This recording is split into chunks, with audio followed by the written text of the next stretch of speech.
Bonjour à tous. Bonjour. Alors du coup, équilibre entre travail et vie personnelle. Souvent, on est dans un monde en perpétuel mouvement. Il y a beaucoup de gens qui peuvent changer d'emploi, le perdre, reprendre à nouveau, se former. Euh, mais il est quand même assez facile de se laisser embarquer par les exigences de son travail, surtout quand il est nouveau ou pas, ou quand on a peur de le perdre, hein. Mais il est quand même assez crucial de se rappeler que pour notre bien-être global, pour notre équilibre intérieur à nous. Heu, Tout ça va dépendre de notre capacité à le maintenir justement, cet équilibre. C'est quoi l'équilibre travail-vie? Hem, c'est pas une formule magique où le temps est divisé pardon, en parts égales entre notre activité pro et personnelle. Il va surtout s'agir de trouver une harmonie qui fonctionne pour vous. Que vous vous sentiez épanoui et satisfait dans les 2 domaines. Alors pourquoi c'est important? Un bon équilibre travail-vie, il est essentiel pour notre santé mentale et physique. Il nous permet de nous ressourcer, de passer du temps de qualité avec nos proches et de poursuivre nos passions en dehors du travail. Il s'agit là de ne pas s'oublier, ni d'oublier sa famille.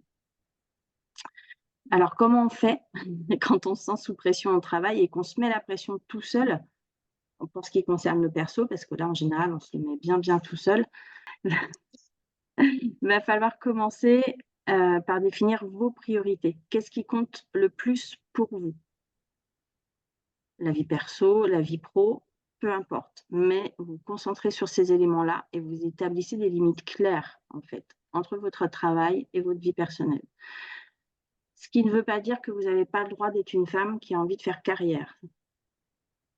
Vous n'êtes pas obligé, heu, d'accéder à la pression sociale et familiale. Vous avez le droit de faire que votre équilibre, il y ait plus de travail que de vie perso. La seule chose, ça va être que ça vous convienne, c'est tout. Et pour les hommes, pareil, en fait. Vous avez le droit, d'avoir une vie perso plus importante que votre vie professionnelle. Il faut sortir un petit peu du regard de la société et des dictats de cette société. Comment on va faire pour réussir à trouver cet équilibre-là? Apprenez à dire non. Parce que vous ne pouvez pas tout faire, que vous soyez investi ou pas dans votre travail, quel que soit votre niveau d'investissement, en fait, les journées ne font pas 48 heures. Donc il va falloir apprendre à refuser à gérer certaines demandes ou alors à les déléguer. Pareil pour la maison, vous déléguez, vous n'êtes pas toute seule. Déléguez les tâches, à la maison, répartissez le ménage, mais de manière précise pour que tout le monde mette la main à la pâte pour avoir du temps, en fait, tous ensemble et du temps de qualité. Mais faites une demande claire.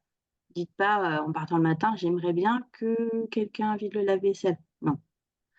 «Antoine, tu videras le lave-vaisselle quand tu rentreras de l'école». Ça, c'est clair. Ça permet de comme ça, il peut pas dire: «J'ai pas entendu, ça m'était pas adressé». Parce que si vous avez, je sais pas, 2, 3, 4 enfants, c'est assez facile pour eux, je parle par expérience, de dire: «Ah je c'était pas à moi que tu parlais». Si, mais je l'avais pas bien exprimé. Donc faut pas hésiter à être hyper clair dans sa demande. Prenez du temps pour vous.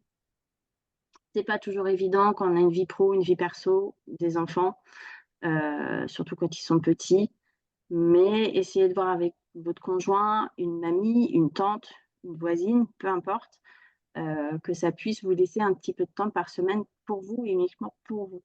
Après ce temps-là, vous en faites ce que vous voulez. Ça peut être de la méditation, de la lecture, une marche ou rien, en fait, juste rien. Juste rien, le calme dans la maison, un thé et je repars. C'est voilà, peu importe, mais prenez du temps pour vous, c'est hyper important et soyez flexibles. Les gens qui aiment bien tout contrôler, que tout soit parfait, oubliez, vous allez vous rendre malade. L'équilibre parfait, il n'existe pas.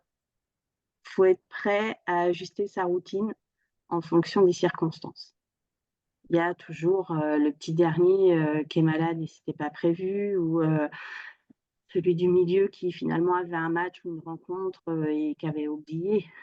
de le dire ou un contrôle hyper pressé à réviser. Il y a toujours et il y aura toujours des petites imperfections, donc soyez flexibles.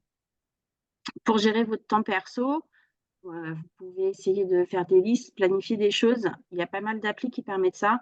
Moi, personnellement, j'utilise Family Wall, ce qui nous permet à tous d'avoir un agenda commun et comme ça, si on ne pense pas à se le dire, on a des rappels et les rappels vont à tout le monde, en fait. Ça permet d'avoir une liste de courses commune, donc ça leur évite de nous dire 40 fois: «Il me faut un crayon 4 couleurs», qu'on oublie de mettre dans la liste. Non, mais c'est vrai, d'expérience, c'est vrai.